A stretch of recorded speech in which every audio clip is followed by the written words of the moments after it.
I'm curious if the stem cells. 100%. I'll bring you to Ways to Well. That's in Austin.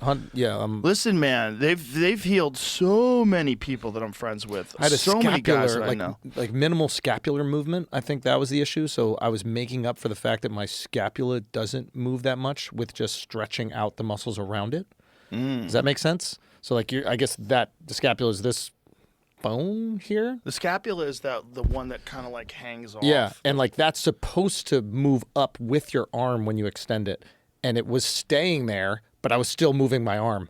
So I'm stretching all, I guess, the muscles or tendons or whatever. What had happened to your scapula that made it freeze like that? I don't know. Like I was told that I might have like a small tear in the rotator cuff. Do you hang? Do you ever hang from your hands? I mean, I do like pull-ups as part of like my exercise routine when I'm doing any upper body. Pull-ups are great exercise, but hanging is great for shoulder health.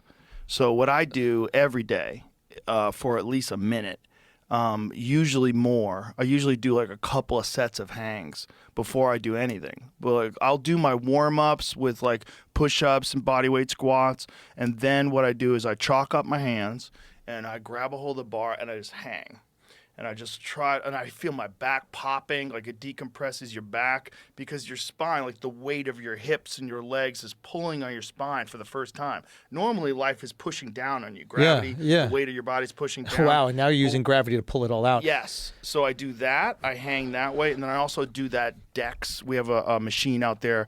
Teeter, the company that makes those things where you hang by your ankles. Yeah, I've seen it. They have a great one where it's called the Dex. I like it better than the ankle one, where you hinge at the hips and you fall forward, and then it's basically like your lower body and your hips are carrying, like locking your weight in place, and you're leaning forward, so the full weight of your upper body is decompressing your back. And I'll feel it going like pop, pop, pop. I'll feel like little pops in my back, and I stretch it and I move on that thing. And it's all just about keeping the spine pliable and keeping the range of motion in your spine, but also in your shoulder joints. Yeah. It's one of the best things for shoulder joints is to just hang. And I'll hang with one arm sometimes. I'll hang with both arms. Yeah. But I'm just like letting it all stretch out. So it stretches all the mobility of your shoulders and